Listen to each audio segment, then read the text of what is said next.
I say kill the Mayor of London and you will be rid of one Muslim terrorist. Oh, what? We're not laughing at that one. Oh, okay. That's fine. Sadiq is sad, everyone. Aww. And I understand why. People are saying some pretty bad things to the Mayor of Londonistan, you know? I suppose in the grand scheme of things, they pale in comparison to the bad things he's said and done. I mean, it's not like he's presiding over an administration that's seen crime rates soar to record levels. It's not like he's a close friend and defender of people convicted of spreading jihad. And it's not like he's ever said that terrorist attacks are just part and parcel of living in a big city. You know, like congestion or multiple coffee outlets. And can I just say, on a side note, whoever chose that photo is a fucking genius. But seriously, kind of puts Jake Gyllenhaal's abuse in perspective, really, doesn't it? I mean, what's the worst thing he's ever done? The Prince of Persia? I'll never know, and the best thing is, he can't make me watch it. What Sadiq Khan says and does, on the other hand, the only way to escape that is emigration. It actually matters, and his latest proposal is that Silicon Valley censor social media even more than they currently do, because, well, we'll get to that. Let's listen to him wallow for a bit first, shall we? I love the smell of self-pity in the morning. Got the others? Muslims need to be shot or hanged. The mayor is doing nothing about attacks. I endorse half of that. It's a shame, really, that the person who wrote it ruined what could have been a perfectly good statement. What are you doing toward terror attacks, Sadiq? Apart from watching them happen, refer to Muslims who work to prevent them as Uncle Toms? The point is that you can't just pick and choose who you speak to. You can't just speak to Uncle Toms. You can't just speak to people who will say what you want them to hear. Allow ISIS fighters to waltz back in and plan more?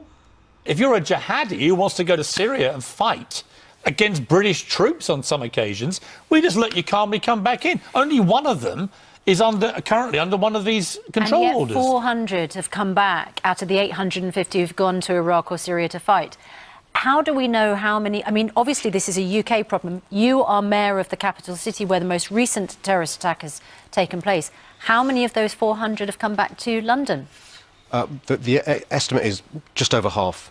So when you where are they? When you look at the... No, but seriously, where are they? How are we letting people back in to the UK who haven't just been trained? They've actually fought, potentially against our troops.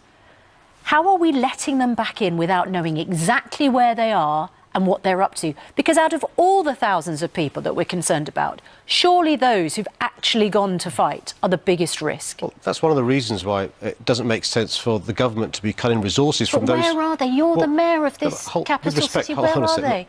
I can't follow 400 people. Muslims have no dignity.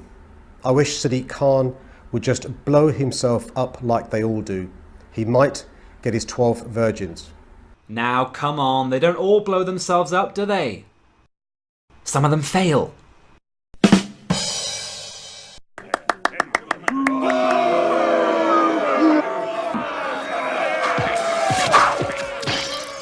As Mayor of London, I wish someone would build a fire and throw you on it. You useless sack of shit.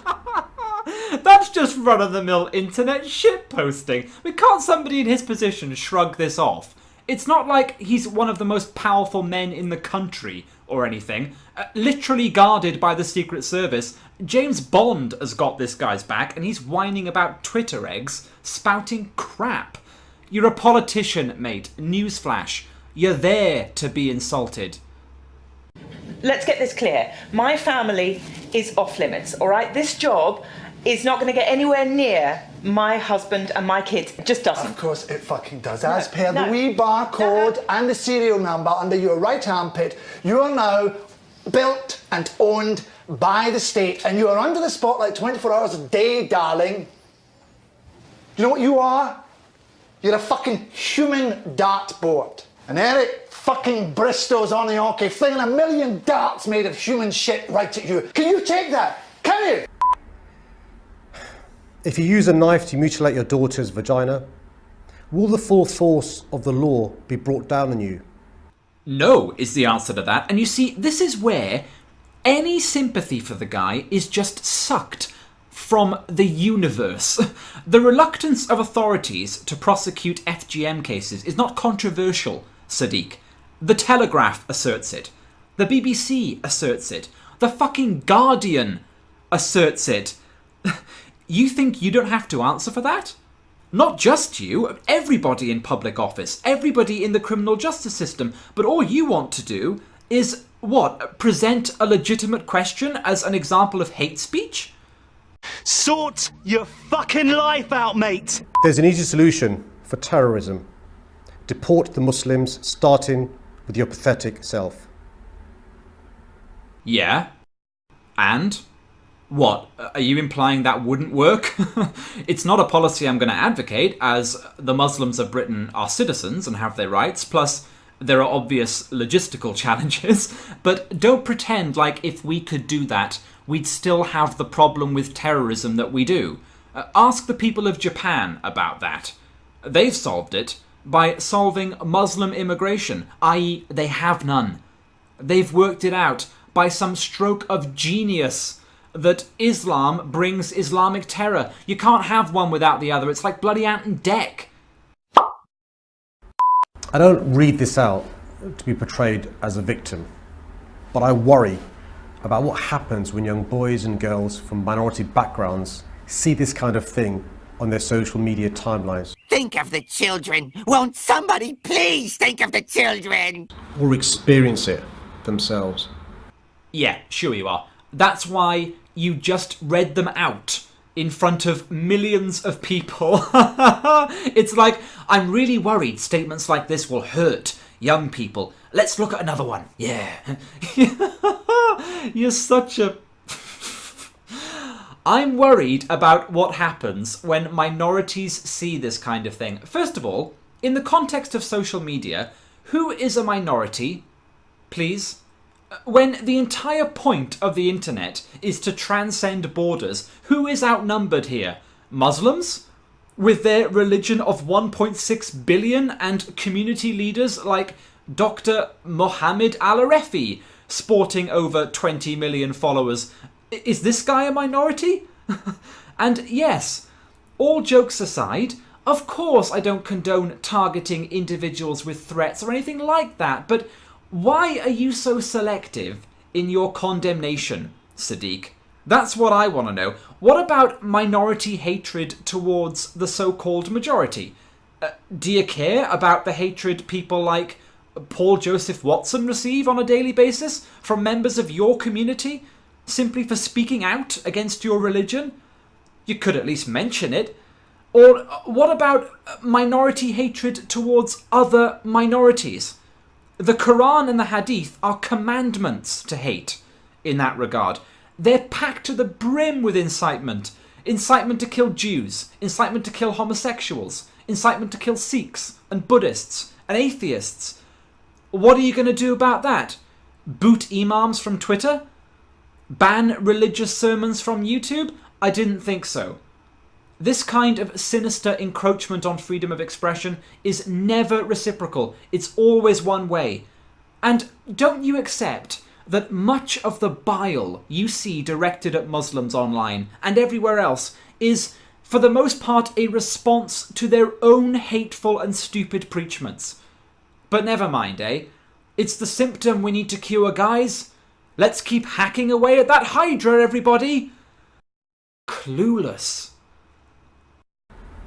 And what about young girls and women who have been driven from these platforms, reversing our long fight for gender equality? No, Sadiq, you have it backwards there, pal. Gender equality means women get to be treated like adults and not patronised as quivering snowflakes primed for suicide. Forgetting that studies show men are just as likely to receive online abuse as women, the central point is, if you can't handle the heat, get back in the kitchen. Platforms such as Facebook, Twitter and YouTube have brought huge benefits to society, but also significant challenges. We've already seen evidence of elections and referendums being influenced. No way! What? You mean that social media, which allows people to communicate, spread information and learn from each other, has influenced things? You don't say. Goodness gracious, whatever shall we do? But George... Sound the alarm. Really? Call Scotland Yard. That's the problem with social media? That the free exchange of ideas leads to political outcomes you don't like? Such as Brexit, presumably? That's why we need it, you fucking authoritarian loon. Take that function of social media away, and what's left? Instagrams of your breakfast and sodding animal videos? Look, I have no intention of becoming this guy. My favourite thing on here is YouTube, and my favourite YouTube thing is animals, and my favouriteest animal thing is hamster on the piano. Listen. Hamster on the piano, hamster on the piano, hamster on the piano, eating popcorn on the piano, hamster on the piano, on the piano, Let it wriggling. eating popcorn. eating popcorn on the piano. A rise in extreme propaganda and online abuse, misogyny and religious hatred, fake news spreading disinformation, algorithms blinkering us from different points of view and pushing people to extremes. Oh, cry me a river. Listen, social media is pushing people to extremes? You don't think your crappy policies have anything to do with it? You don't think it's the failure of the mainstream media to do their jobs as well as they might? Give me a break. People's reactions might be extreme in some cases, but most of that's on you and the terrible world people like you are creating. The only thing most of us can do regularly is vent online, and you want to take that away now. 2 words: powder and keg. That's insane. And how do you not know that? Well, it's because you're fucking thick. And terrorists and far-right groups using social media to not only inspire, but to radicalise and brainwash others.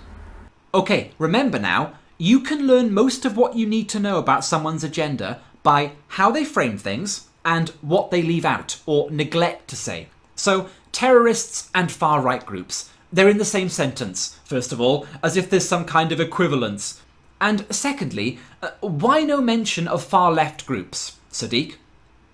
What, do you think there's no hatred coming out of Antifa? They're beating people up on a fairly regular basis right now and use social media to plan that violence. Kind of in the remit of what you're talking about here. But he doesn't care about that. He doesn't care about Black Lives Matter, rioting in the streets and shooting police officers. He doesn't care about the racial hatred that's puked out by far left organisations like the Young Turks. Doesn't care. He won't even whisper it. But he wants to talk about censoring the far right. Oh yeah, he's aching to shut them up. And we know who he means. If you think he's only talking about neo-Nazis, and I mean actual neo-Nazis, you're a fool. Don't get me wrong, censoring them would be bad enough under my principle of free speech, but he means Tommy Robinson. He wants him kicked off Twitter. He means anybody who's not afraid to fiercely criticise or mock Islam, immigration, multiculturalism, which is everyone listening to this. Basically, if you've got this far without hurling your laptop at the wall, he's talking about you. Okay? Does anybody doubt that? I mean, just look at what's happened in the UK over the last week. 3 people banned from crossing the border because they were planning to say something that didn't comply with Sharia, by all accounts. I mean, this is just an extraordinary story and stain on the reputation of my country. Not least because... I'm sorry, but I'm going to go off on a bit of a tangent here because I was stunned reading this. This is the toilet paper of a letter that was handed to Brittany Pettibone rejecting her request to visit the UK last Friday. It's unbelievable. believable. You have asked for leave to enter the United Kingdom as a visitor for 5 days. You know, my girlfriend has English as a third language. When I showed her this letter, the first thing she said to me was, shouldn't there be an S there? Fucking tin pot. You have asked for leave to enter the United Kingdom as a visitor for 5 days, but as you stated in your interview, I have reasons to believe that you are seeking admission to the United Kingdom. Yeah, you already said that. You're just repeating what's on the top line. Seeking admission to the United Kingdom to interview Tommy Robinson, a far-right leader whose materials and speeches incite racial hatred. No, they fucking don't. And if that means he can't be interviewed, you need to tell the BBC, mate. They've interviewed him. He's spoken at Oxford University, for Pete's sake. You stated at the interview that you will be filming your boyfriend, Martin Sellner's speech. Who's that? Is he on YouTube? Martin Sellner's speech? Never heard of him. Your boyfriend admitted at the interview to being a co-founder of the Austrian branch of Generation Identity, which is viewed in the UK as a right-wing organisation. So, not even far-right anymore. Just right-wing. What's that? Theresa May won't be allowed back in at this rate. Furthermore, your boyfriend have in his possession... Okay, I understand now. I get why they were deported. This is a recent immigrant with a grudge against them speaking right now, isn't it? Writing this. Hot off the plane from Pakistan. And he's translating word by word from a bloody dictionary. Furthermore, your boyfriend had in his possession the leaflets with scenarios regarding possible violence at his speech. Yeah, that's Antifa. Antifa, remember? The goons I mentioned earlier? They threatened to show up at Speaker's Corner and start shit. So, yeah, let's punish him. Let's not send a police escort with the guy to protect his right not to be assaulted. Let's do what they want. 'Cause it's easier, quite honestly. Well, what a fantastic message to send to people prepared to use violence and intimidation to get what they want. Anyway, you get the picture. I'm not reading any more of that, as it appears to have been written by a George Orwell villain with learning difficulties. And Lauren Southern was rejected because she called Allah gay. Read her letter if you don't believe me. That's why she's a racist and can't come in. Do you understand what's going on here? This is a blatant attempt to impose some version of multicultural blasphemy law in the United Kingdom. This is what Sadiq Khan ultimately wants implemented everywhere. Look at how bad things are already on social media and in Europe as far as free speech is concerned. We should be talking about pushing back, not caving in further like this bloody maniac would have it. I mean, who's safe under this precedent? Pat Condell? Gone. Stefan Molyneux? Gone. Black Pigeon? You're out of there. What about Sargon? He certainly said things that are construed by idiots like Khan as far right. AIU has already had multiple strikes against his channel for criticising far left bigotry. He must be an extremist. Why don't we just ban him for good? Wouldn't want people to be misled now, would we? My point is, do you think you can stay out of this? It's ironic, really, because the reason Martin Sellner was travelling to London was to deliver a eulogy on free speech, which at this stage feels more like an obituary. But interestingly, Tommy Robinson has committed to deliver the speech in his stead. Speaker's Corner has a 300-year history from some of the most controversial figures, from Karl Marx to George Orwell. Vladimir Lenin. But yeah, everyone is allowed to speak there. It's part of our country's history.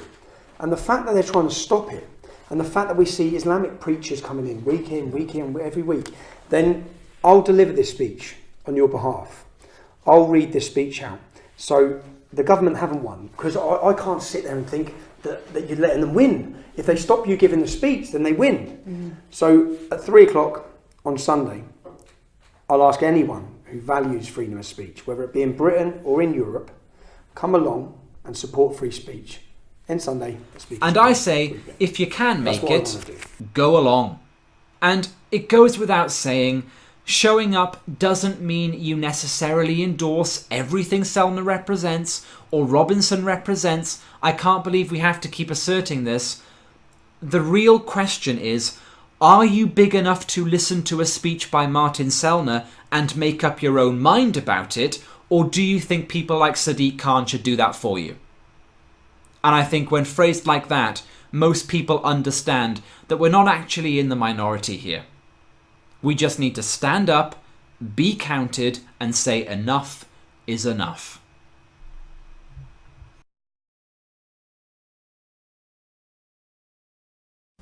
This is very urgent business, ladies and gentlemen, I beseech you. Resist it while you still can, and before the right to complain is taken away from you, which will be the next thing. You will be told you can't complain because you're Islamophobic. The term is already being introduced into the culture as if it was an accusation of race hatred, for example, or bigotry, whereas it's only the objection to the preachings of a very extreme and absolutist religion. Watch out for these symptoms. They are not just symptoms of surrender, very often ecumenically offered to you by men of God in other robes, Christian and Jewish and smarmy ecumenical. These are the ones who will hold open the gates for the barbarians. The barbarians never take a city till someone holds the gates open for them. And it's your own preachers who will do it for you, and your own multicultural authorities who will do it for you. Resist it while you can. And if you wonder what will happen if you don't, look and see how a cricket team in Middlesex in England had to change its name by force last week, because it was called, and had been for years, the Middlesex Crusaders. Look and see how stories about little pigs can't be taught to children in English schools anymore, lest offence be taken by the religion of peace. Resist it while you can.